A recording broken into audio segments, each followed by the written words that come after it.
We've seen more serious instances, kidnappings, ransom, where someone is physically harmed or taken. What can you share about that? Yeah, so there's been a couple kidnappings this year. In fact, our a friend of our CEO, and he actually got taken out of his basement. So he was in his basement. They came and kidnapped him, and then they forced him to pay $1 million in crypto.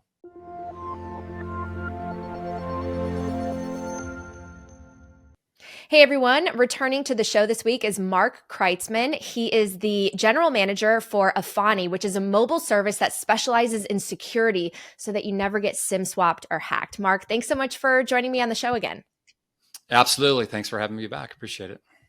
Well, it seems like 2024 was the year of cybersecurity and crypto hacks. More than $2 billion stolen from customers. What happened? Why is that? So hackers are, well, as crypto rises, hackers they want to steal all their crypto, and they're exploiting all these vulnerabilities, especially in the DeFi platforms. So there's been probably 6 or 7 really big DeFi hacks. There's been a lot of big SIM swap hacks as well. But and then the one thing that's really growing is the phishing, malware, just tricking people. Can you talk to us a little bit about some of those schemes? What are people doing? How are people getting hacked? Yeah. So for one of the things that was uncovered this year was that there was a couple of people arrested at one of the carriers where there was a ring of employees that SIM swapped over 1,000 people and stole $25 million of crypto. So, and I think most of that was Bitcoin. So, insiders, no matter whether it's a carrier or it's your VPN or any platform you're using, a lot of times it's because of somebody inside of the company. So it could be a trusted brand, but you've got a rogue employee. One of the other things that's happening too is like the LastPass password manager. And so that's something, this is sort of like a PSA announcement. So if you're a LastPass customer, and I hate picking on another cybersecurity company because all of us are trying to do the best thing that we can and protect people. And a lot of times the most secure companies are because they got hacked and then they, put even more money into securing it. But LastPass got hacked back in 2022, but people have not changed their passwords for a couple of years. And so as they're combing through the data, they stole somewhere around like $4.5–5 million in like February of this year. And then as recently as Q4 of 2024, they stole another $5.3 million as well. So, and it's because people they store seed phrases in their password manager. So that's a no-no. You don't want to do that. But they'll put, passwords in there. And a lot of people are using the same password for like their Coinbase that they use for their carrier account, their electric bill, and all of that. And so, some of it's just because a lot of people aren't really aware of their own security. So is it even safe to use password managers given these breaches? So in terms of a seed phrase, I would say it's never safe. I would never put a seed phrase in anything that is software based. And in fact, the latest cold storage wallet I set up was a seedless solution. So it doesn't even have a seed phrase. The seed phrase is basically 3 different cards to set it up. But the password manager that I recommend is called Keeper, but part of that's because I've been using them for a while, but I also have a relationship with the executives. So I know if something ever happened, I know where to go. But using a password manager is safer, I guess, than if you're a forgetful person and you're writing passwords down and leaving them around. And they have other purposes to them as well. But another thing that's happening is data privacy for U.S. citizens is gone at this point. And so the data breaches since really it are starting around like Q2 of this year. Like one data breach, National Data Group, was 2.9 billion records. And the National Data Group does all the background checks. So your data is in there, my data is in there multiple times, all my brothers and everybody I'm related to, they're all in there. And because, there's only 330 million of us. And so 2.9 billion records are stolen. So our data is out there. And so that's another reason as well. the Snowflake breach that included 165 companies. They stored their data in this cloud solution, and Snowflake allows them to store data and then do data analysis on that. And 165 companies got their data stolen. And one of those was AT&T, and they lost 122 million records of call records and SMS. And then it was Advanced Auto Parts and State Farm. So again, all of our data is out there. And now if that information gets loaded into an AI tool, and the AI tool knows all the people you've called, all the people you've texted, they've texted you, and then can find out what their names are, they can now have an AI chat conversation with you, ask you a question about a friend that they know that is that's on your list, and then eventually say something about crypto and try and lead you in. So these data breaches are just off the charts. I thought that this data was supposed to be protected by encryption. Is that technology failing us? Like, why is it so easy for hackers to obtain so many records? So yeah, the way so they're hacking inside of these back-end systems where they can access it. So if they're sending information externally, then the chances are it's most likely encrypted. But when they can get inside of the database, they obviously aren't encrypting the information inside of their database. And even when Ledger got hacked a couple of years ago, you would think that they would, if anyone was going to encrypt all of their customer information, but they got hacked, and then their customer list was sent out and placed on the dark web in 6 different locations. And yeah, it's kind of a sad state of affairs, but data privacy is done. Actually, somebody posted, I think it was 10 billion records. What they did is they went over the last 20, they aggregated data over the last 20 years. And then I think it was around the June timeframe, they posted around 10 billion records. And these are all like plain text passwords.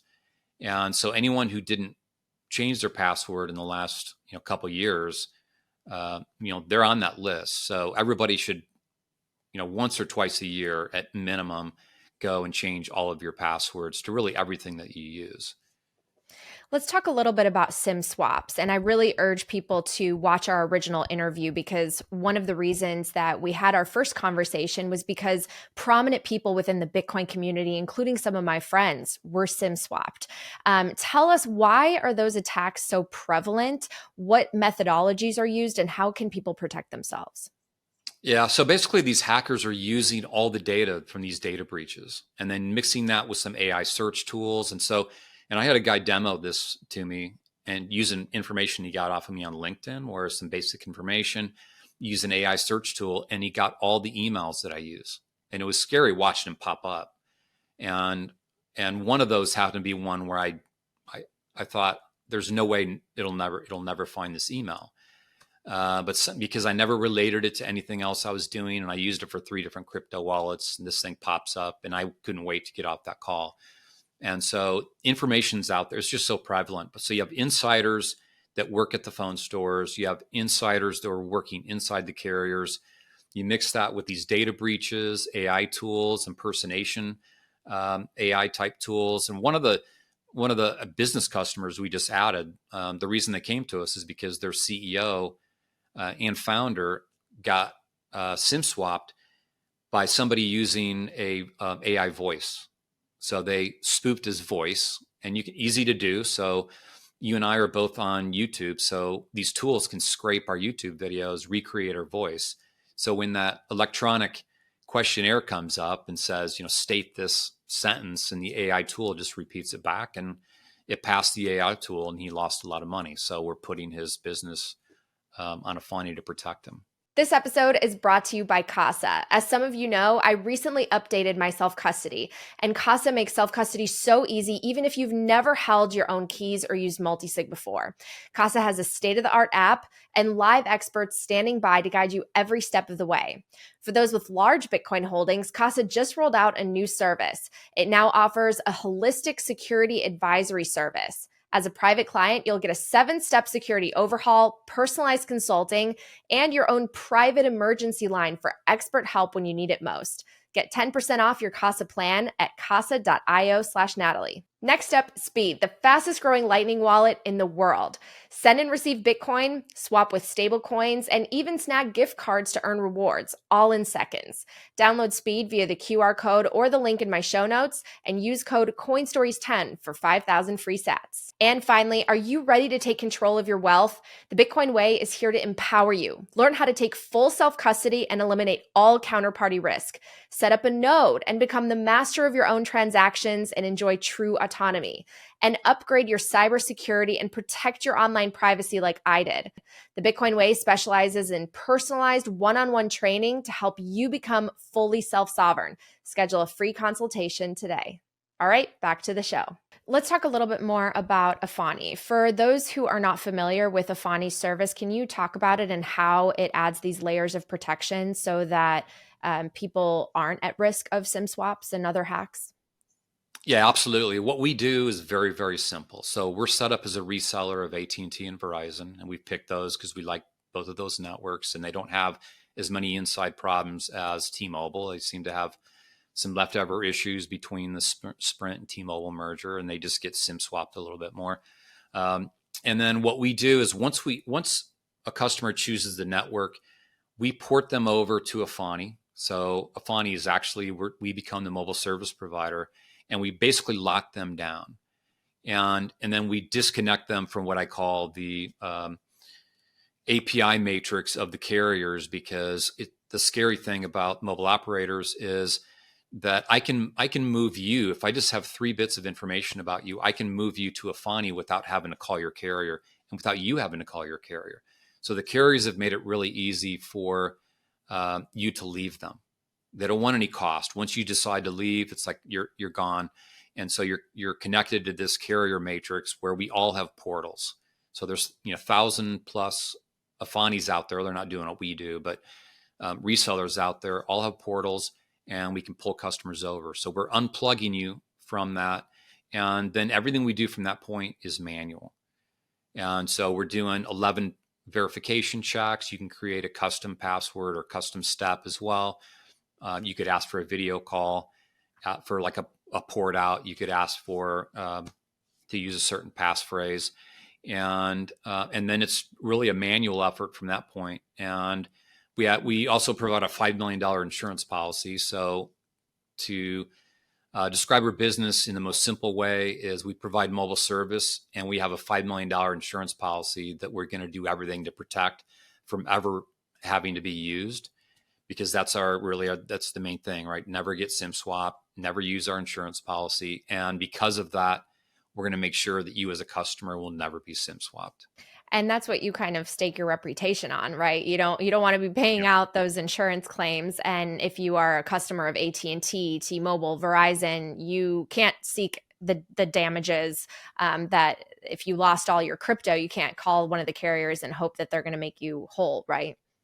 Yeah, absolutely. So what you'd find out is, let's say you got SIM swapped and you lost 50,000, 100,000 or more.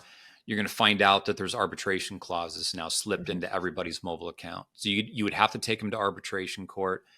I've been asked to participate in arbitration court many times, and I've never said yes because I don't want to go against carriers that we're reselling.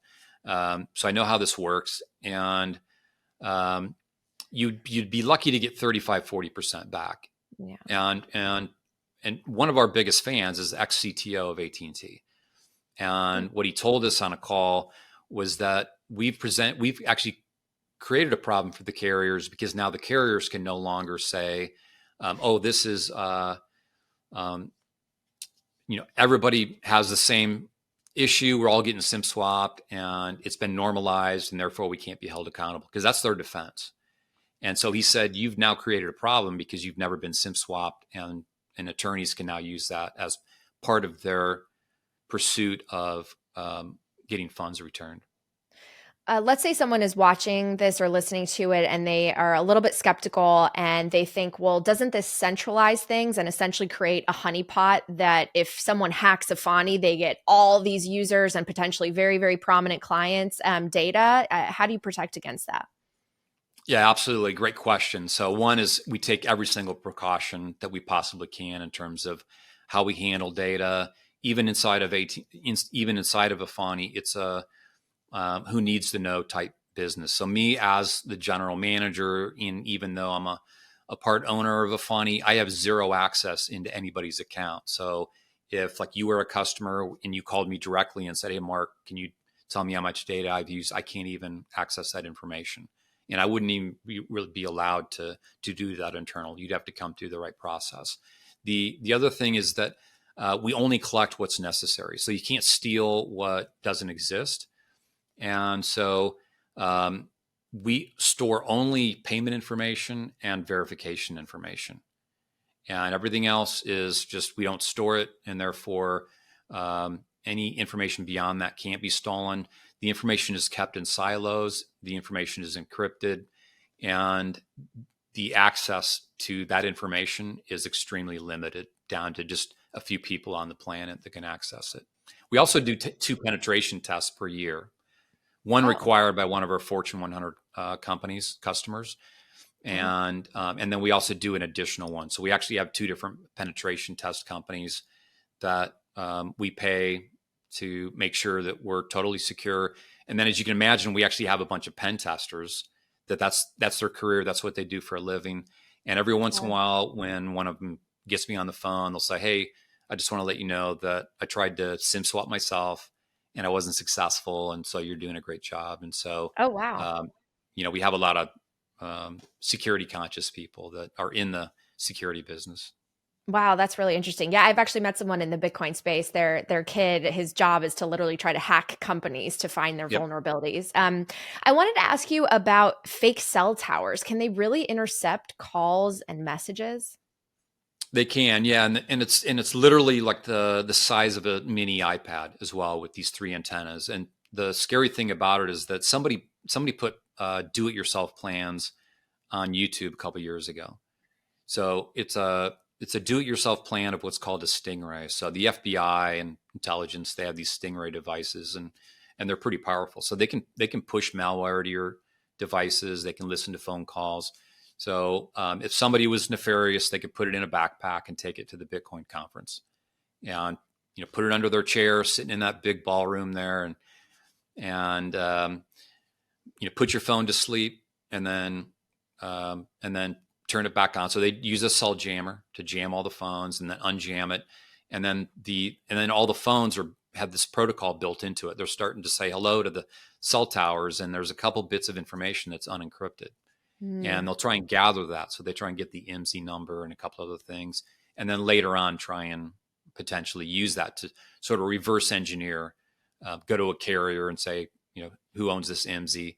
Now, they already know if you're at a crypto conference, right? So they already know that Mhm. you're going to be most likely a crypto user. But one example of the power of these things is that just a couple months ago, 2 Chinese guys in Bangkok they spent a week driving around in a van, and they had a large cell tower with enough power that it was reaching, depending on the buildings, they're going into these condensed areas, and they said it could reach from 1 to 3 kilometers.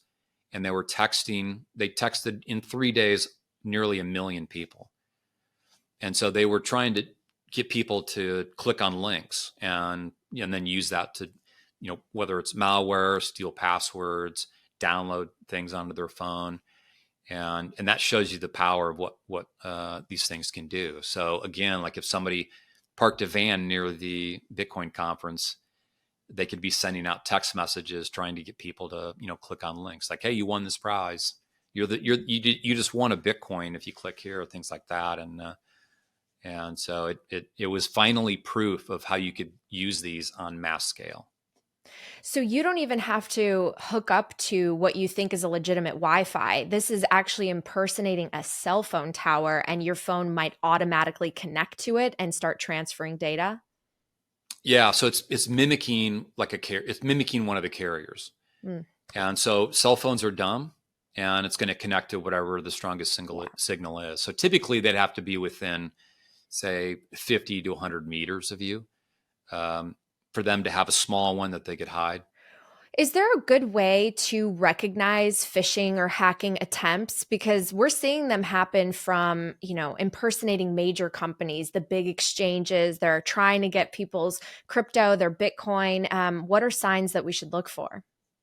Yeah, well, one of the most obvious things is, and I talk to a lot of hack victims and a lot of prospects. So if they've been hacked or attempted to be hacked, a lot of times they'll end up with me at Efani because I'm sort of the cyber nerd here, and so they're all telling me the same thing, which is that they're getting emails, text messages, and now actually phone calls of people saying that they're from Coinbase, from Exodus, from uh, any of the major wallet providers, and saying, "Hey, we there's something wrong with your account."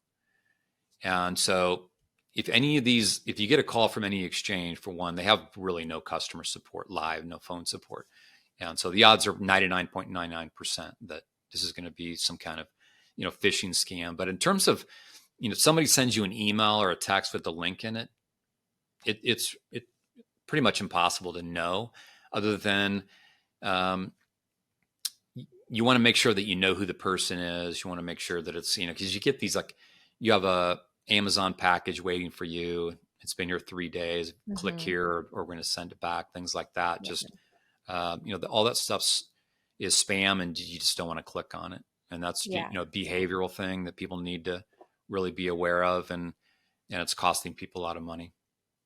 Yeah, when I was a reporter, we did a story where it showed how easy it is to actually get into someone's computer, and all of a sudden they could see what they're doing from the camera. And it was just someone clicked a link, and all of a sudden you are exposing your entire computer and your data to potentially someone very, very criminal. So, as we start to wrap up, so if someone becomes a customer of Afani, and if you use my link, there's a discount that you'll get. Yes. Let's say they're going to the Bitcoin conference, and one of these signals, one of these fake cell towers is active. Does Afani protect against that? So for the plan that we sell today, we call it the Safe Plan. Its primary purpose is to prevent SIM swaps with some privacy and the $5 million insurance policy. So unfortunately, our Safe Plan is not going to protect against IMSI catchers, and that's just it's a very difficult thing to fix. Now we are working on a premium solution, and we plan to have that out in about 90 days. We're going to sell it strictly only to our existing Afani Safe customers first. And then a couple months after that, hopefully by the end of the year, we'll open it up to the public. But yeah, it's unfortunate that it's just a difficult thing. And yeah, if I'm going to go to the Bitcoin conference, I'm going to stick my phone in a Faraday bag, and then your phone won't work at that point. But it's better than having to be, yeah, Yeah. exactly. Yeah. It's good advice. Very good advice. Yeah. Yeah. Um, is two-factor authentication for your accounts enough? And do you have any recommendations for people that use two-factor applications, what they need to know to make sure that their data is really safe? So if you're in Bitcoin or crypto, you got to use cold storage. You just have to learn how to use it. And I play golf with a lot of guys that are between like 40 and 70 years old, and I'm starting to play with more and more that are into crypto. So I know a few of them are now starting to use the easier wallets like a Tangent wallet and some of those, but you got to learn how to move it onto cold storage.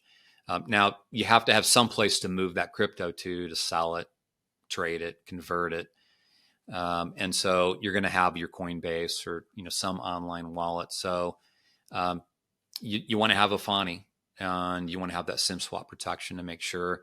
But if unfortunately 80% of the banks in the U.S. are still only the SMS verification, Hmm. and so that's a big hole. But if you can use the authenticator app, that's the next step to be more secure. But if somebody SIM swaps you and gets you into your email, they can still have access to reset authenticator apps if they're a pro and they have time. And then a YubiKey or like a hardware key beyond that. Yeah, I Definitely. actually wanted So to ask about that. So people can actually hack the authenticator apps, and is that done only through SIM swap? Someone would have to SIM swap you, gain access to your email, and basically reset or access your authenticator? yeah, so we have victims that call us up and say, "Hey, I wish I knew about you guys, 6 months ago," but they SIM swapped them, hack into their email, daisy chain through another email, figure out what authentication app that they're using, and then reset it. Wow. So if you give them enough time, this is the problem with like if you're flying to Tokyo, you're going to be on a plane for 11 hours from the West Coast, and you go to sleep, you play golf, and you're not looking at your phone. So time is on the hacker's side. If they have time, then they can get you. It's one of the reasons why, like even on the Efani accounts, we allow the hardware keys, so you can use a YubiKey, for example, and secure your Efani account, because that's one of the ways that people will hack you eventually. If you're on AT&T, Verizon, T-Mobile, they'll hack into your account first if they can, and then change a password, change a PIN, change things in your account. And then when they come back later on, when they go to impersonate you and verify you, they're actually using the right information. Now it's not right for you, but when they're talking to the carrier rep, then they change the information, so now they can verify. Well, this is really good information. I got my Faraday back from Casa. I think you guys might have a partnership with Casa. I'm not sure if you want to share anything about that, but the Casa CEO recently did a PSA and discussed his recent attempt at being hacked. He actually got the hacker on a call, got him talking and revealing what his whole methodology was. His data had been released because of another exchange and a data breach that happened. And so this hacker, this is the scary part, knew how much Bitcoin was associated with him and then targeted him because of that. And so I really urge you to, again, Efani, cold storage, take all precautions that you can, including Faraday bags. But do you want to mention anything about the CASA partnership? Yeah, so Casa reached out to us, and they wanted a partner just because they secure a lot of high profile people, and anyone can become their customer. But they're into securing Bitcoin, and that aligns with us. About 85% of our customers are Bitcoin investors. That's sort of the common theme, whether they're a professional athlete or drummer or investor. Bitcoin is really the common theme, and so Yeah. Casa mixed with Efani is a great way to secure yourself. So they have their storage solutions. The Faraday bag, I haven't used their Faraday bag, but I'm assuming it's high quality, like the company, and so they're good guys. Usually when one of these attacks happens, it's from a distance, and the worst case scenario, they steal your money. You may or may not be able to trace it, get it back. But we've seen more serious instances, kidnappings, ransom, Yep. where someone is physically harmed or taken. What can you share about that? Yeah, so there's been a couple kidnappings this year. In fact, our a friend of our CEO, Dean, who's the what company he's the CEO of he's the CEO of a Wi-Fi company, and he actually got taken out of his basement. So he was in his basement. They came and kidnapped him, and then they forced him to pay $1 million in crypto.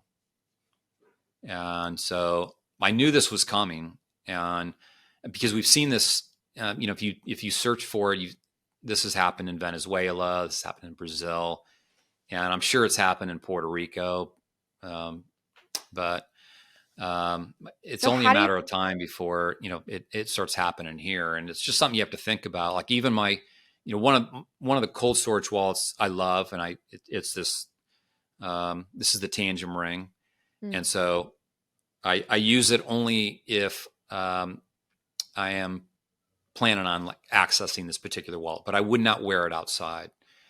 And so we have to start being very careful about our surroundings and people that are promoting themselves as really heavily into Bitcoin, Mhm. and make sure that you're taking precautions that.